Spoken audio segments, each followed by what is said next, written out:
Praise the lord. నజరేయుడైన యేసుక్రీస్తు ప్రభు వారి యొక్క పరిశుద్ధమైన నామంలో ఈ సమయంలో మీలో ప్రతి ఒక్కరికి కూడా ప్రభు పేరట వందనాలు తెలియచేస్తున్నాను. అందరికీ వందనాలు. మీరంతా బాగున్నారని నేను విశ్వసిస్తూ ఉన్నాను.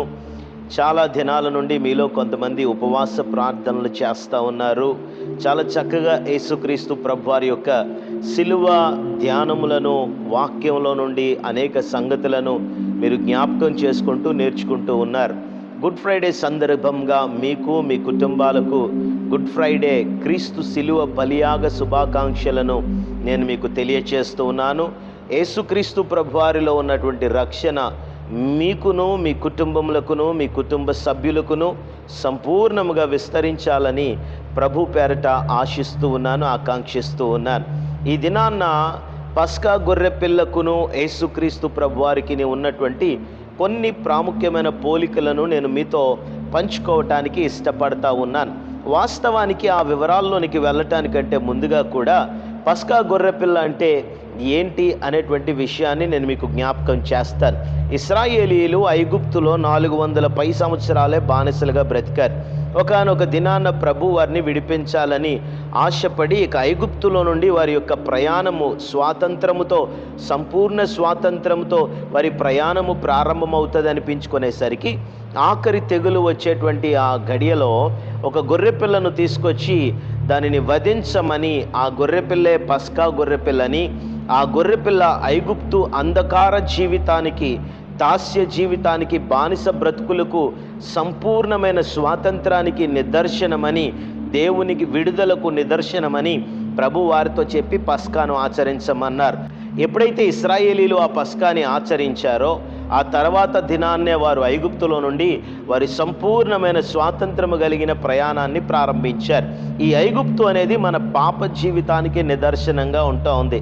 ఐగుప్తు అనేది మన యొక్క దాస్య, పాపమునకు దాసులమై బ్రతుకుతున్న అనుభవాలకు నిదర్శనంగా ఉంటుంది. ఈ ఐగుప్తు అనుభవాలను ముగించి మనలో ఆ రక్షణను, విడుదలను, సంపూర్ణమైన పాప దాస్యపు కాడి నుండి విడుదలను ప్రభు కలిగించటానికి ఆయన కలువరి సిలువలో బలి అయిపోయారనేటువంటి విషయము మనందరికీ బాగుగానే తెలుసు. అయితే యేసుక్రీస్తు ప్రభు వారికి పస్కా గొర్రెపిల్లకు ఉన్నటువంటి కొన్ని సిమిలారిటీస్ని, పోలికలను, ఒకే రకమైన పోలికలను మీ ముందుకు తీసుకురావటానికి ఇష్టపడతా ఉన్నాను.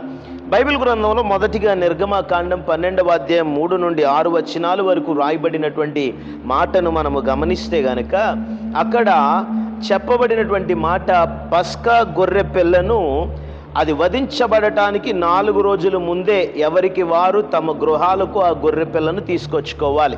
వధించబడటానికి 4 రోజుల ముందే పస్కా గొర్రె పిల్ల ఏ ఇంటిలో వధించబడుతుందో ఆ ఇంటికి చేరాలి. అదేవిధంగా మత్తయి సువార్త 12వ అధ్యాయం 1 నుండి 11 వచనాల వరకు మనము గమనించినట్లయితే గనక మత్తయి సువార్త 12వ అధ్యాయం 1 నుండి 11 వచనాల వరకు యేసుక్రీస్తు ప్రభువారు కూడా ఆయన చంపబడటానికి, ఆయన బలియాగముగా సిలువలో అర్పించబడటానికంటే ముందుగా పస్కా గొర్రెపిల్ల ఏ విధంగా 4 రోజుల ముందే ఇంటికి చేరాలో అదేవిధంగా యేసుక్రీస్తు ప్రభువారు కూడా 4 రోజుల ముందే గాడిదను ఎక్కి యెరూషలేములోనికి ప్రవేశించారు.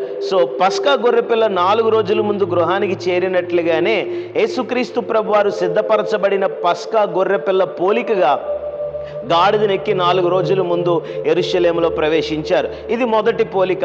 పోయిన ఆదివారము దినాన్న 4 రోజుల క్రితం మనము మట్టల ఆదివారము యేసుక్రీస్తు ప్రభువారు యెరూషలేములోనికి జయప్రవేశం చేసినటువంటి ఆ సందర్భాన్ని మనలో చాలామంది సెలబ్రేట్ చేసుకున్నాం. సో ఇది మొదటి పోలిక.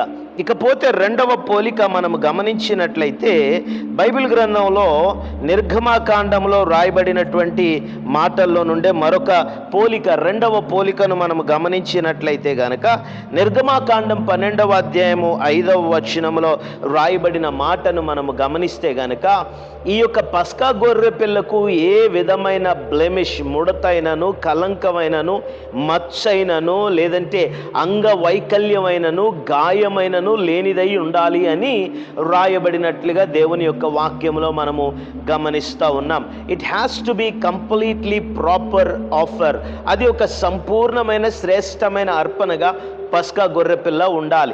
బైబిల్ గ్రంథంలో పేతురు రాసినటువంటి మొదటి పత్రిక 1వ అధ్యాయము 18 నుండి 19 వచనాల వరకు మనము గమనించినట్లయితే యేసుక్రీస్తు ప్రభువారు కూడా ఏ లోపమైనను, ఏ విధమైనటువంటి పాపమైనను, ఏ విధమైన అపరాధమైనను లేనివాడిగా మన కోసము అర్పించబడినట్లుగా అక్కడ దేవుని యొక్క వాక్యము తెలియజేస్తూ ఉంది.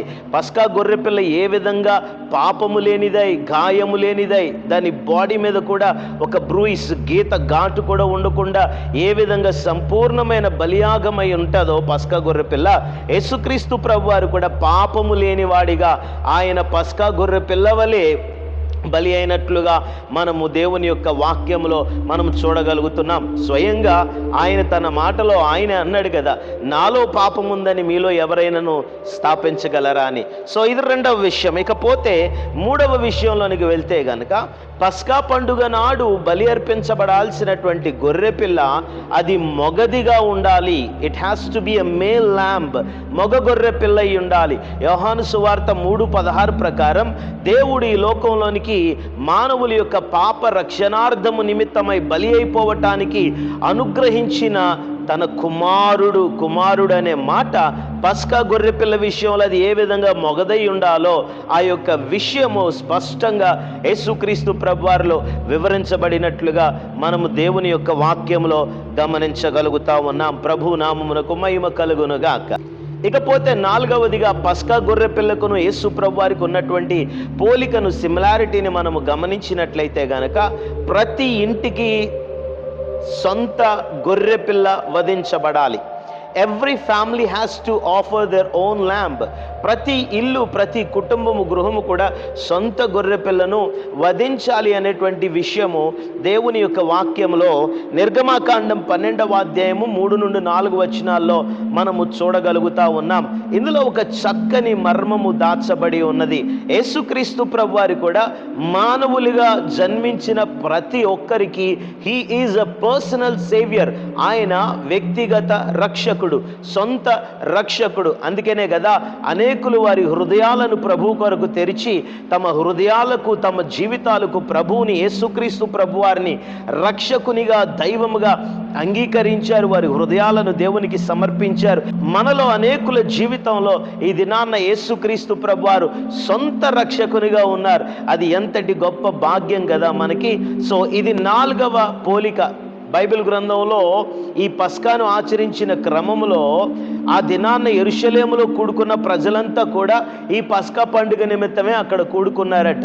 చరిత్రలో రాయబడిన మాట సుమారుగా ఈ ప్రతి ఇంటికి వధించబడుతున్న గొర్రెపిల్లను ఆ దినాలలో వేసిన లెక్కల ప్రకారం సుమారుగా 2,56,000 గొర్రె పిల్లలు, ఇంచుమించుగా 2,56,000 lambs, male lambs are sacrificed on the day of Passover. పస్కా పండుగ దినాన్న 2,56,000 గొర్రె పిల్లలు ఇంటికొకటి చెప్పున వధించబడుతూ ఉండేవట. ఇకపోతే 5వదిగా యేసుక్రీస్తు ప్రభువారికి పస్కా గొర్రె పిల్లకున్న సిమిలారిటీస్, పోలికలను మనము గమనించినట్లయితే గనక, ఈ జూయిష్ క్యాలెండర్ ప్రకారం నిసాన్ నెల అనగా మొదటి నెల 14వ తారీఖు పస్కా పండుగగా వాళ్ళు ఆచరిస్తూ ఉంటారు. పస్కా పండుగగా ఆచరిస్తూ ఉంటారు.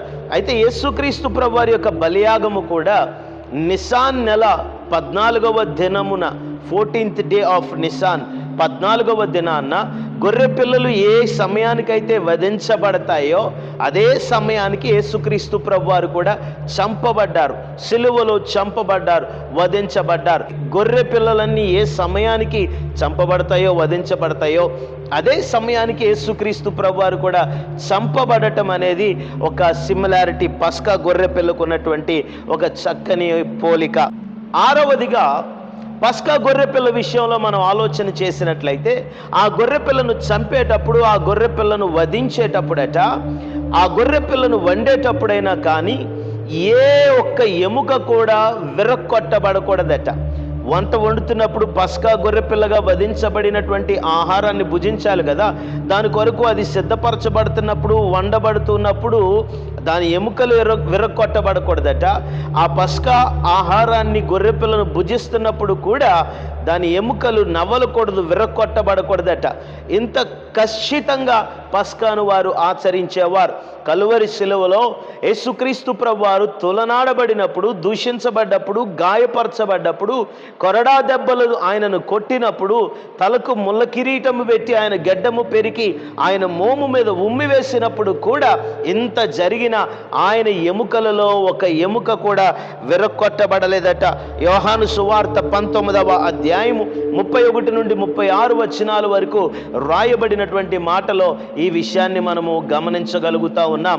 ఆయన గాయపరచబడ్డాడు, కానీ ఆయన ఎముకలు ఏ ఒక్కటి కూడా విరగొట్టబడలేదు. ఇకపోతే ఆఖరిగా 7వ పోలిక, పస్కా గొర్రెపిల్లకును యేసుక్రీస్తు ప్రభువారికి ఉన్నటువంటి 7వ పోలికను మనము గమనించినట్లయితే గనక, పస్కాను ఆచరించేటువంటి ఆ దినాన్న వారు సిద్ధపరుచుకున్నటువంటి పస్కా గొర్రెపిల్ల యొక్క ఆహారంలో ఏది కూడా మిగలకుండా కంప్లీట్ చేసేయాలన్నమాట. It should not be left over. సిద్ధపరచబడిన పస్కా పండుగ యొక్క గొర్రెపిల్ల కానీ ఆహారం కానీ ఏది కూడా మిగలకూడదన్నమాట. నిర్గమకాండం 12వ అధ్యాయం 8 నుండి 10 వచనాల వరకు ఈ మాటలు రాయబడ్డాయి. అదేవిధంగా యోహాను సువార్త 19వ అధ్యాయము 31వ వచనంలో గొర్రెపిల్లలు వధించబడే సమయానికి వధించబడిన క్రీస్తు పస్కా పండుగ ఆచరించే రోజు సాయంత్రములోగా ఆయన సిలువ మీద నుండి కిందకు దించబడ్డాడు. పిలాతు దగ్గరికి వెళ్ళి పర్మిషన్ తెచ్చుకొని ఆయన సిలువ మీద వేలాడుతూ ఉండకుండా ఆయనను సిలువ మీద నుండి దించినటువంటి అనుభవము దేవుని యొక్క వాక్యంలో రాయబడ్డది. అంటే సంపూర్ణ యాగం మిగిలిపోలేదు అనే విషయాన్ని మనము గమనించాలి. Though it was not customary, అది ఆచారమేం కాదు. చంపబడ్డ వారిని, ఖైదీలను, నేరస్తులను సిలువ మీద నుండి సాయంత్రం కల్లా దించేయాలని ఆచారమేం కాదు. రాబందులు, ఆ గ్రద్దలు, ఆకాశ పక్షులు ఆ శవముల యొక్క దేహములు పీక్కు తినే వరకు కుళ్ళిపోయి ఆ ప్రాంతమంతా దుర్వాసన విస్తరిస్తే ఖైదీలను, నేరస్తులను ఎంత ఘోరంగా చంపుతారనే హెచ్చరిక ఆ ప్రాంతాల వారికి ఇవ్వటానికి ఆ శవాలను సిలువ మీద అలా వదిలేస్తూ ఉండేవారట రోమా సైనికులు. కానీ యేసుక్రీస్తు ప్రభువారి విషయంలో ఒక చక్కని పస్కా గొర్రెపిల్ల నిదర్శనము. ఆయన సాయంత్రంలోగా సిలువ మీద నుండి దింపబడ్డాడు, సమాధి చేయబడ్డాడు. దేవునికి మహిమ కలుగునుగాక. Nothing was left over. అదేం వారికి ఆచారం కాదు అలా దించేయటం, కానీ ప్రభు విషయంలో అది ప్రత్యేకంగా జరిగింది. ఇది పస్కా గొర్రెపిల్ల యొక్క నిదర్శనం. పస్కా గొర్రెపిల్ల అర్పింపబడ్డాక ఏది ఆ రోజు రాత్రి వరకు కూడా మిగిల్చబడకూడదో, అలాగే ప్రభు చీకటి పడకుండానే ఆ పస్కా పండుగ సాయంత్రమే సిలువలో నుండి దించబడ్డాడు. చక్కని విషయాలు మనం ఆలోచన చేశాం కదా. ఇంతకీ ఈ గొప్ప బలియాగం ఎవరి కోసం అంటావు? నీ కోసం కదా, నా కోసం కదా. ఆయన మనం ఐగుప్తు పాప దాస్యపు కాడి నుండి విడుదల పొంది, ఐగుప్తు అంధకారము నుండి మనం విడుదల పొంది, మనము నిత్య జీవమునకు వారసులం అవ్వాలని, మన పాపములు క్షమించబడాలని, మన మీద మోపబడిన శాపపు కాడి విరగొట్టబడాలని నీ స్థానంలో, నా స్థానంలో మనకు బదులుగా యేసుక్రీస్తు ప్రభువారు కలువరి సిలువలో బలి అయిపోయారు. అయినా ఇంకా అనేకులు ఆ సిలువకు శత్రువులుగా, విరోధులుగా, ఇంకా అదే పాప బంధకాలలో బ్రతుకుతున్నటువంటి అనుభవాల్లో ఉన్నారు. ఈ రాత్రి మరొకసారి, ఈ దినాన్న మరొకసారి నీవు దేవుని యొక్క రక్షణను కాపాడుకొని, రక్షణ ఆనందం కలిగి, రక్షణలో వృద్ధి చెందుతూ, ప్రభువుని వెంబడిస్తూ అంతం వరకు రక్షణను కాపాడుకునే అనుభవంలో ఉన్నావా? లేకపోతే రక్షణను నిర్లక్ష్యం చేసి ఇంకా పాపపు జీవితాన్ని జీవిస్తూ అదే స్థితిలో నువ్వు కొనసాగుతున్నావా? ఒకసారి నువ్వు ఆలోచన చేసుకొని మరలా సిలువ చెంతకు నువ్వు చేరాలి అని నేను ప్రభు పేరట నిన్ను ఆహ్వానిస్తూ ఉన్నాను. ఈ గొప్ప బలియాగము పస్కా గొర్రె పిల్ల వలె యేసుక్రీస్తు ప్రభువారు చనిపోయింది నీకోసము, నా కోసము. ఇంత గొప్ప రక్షణను నిర్లక్ష్యం చేస్తే మనము తప్పించుకోలేము. కాబట్టి మరొకసారి మన హృదయాలను, మన మనస్సును, మన బ్రతుకులను ప్రభువుకు సమర్పించుకుందాం. God bless you.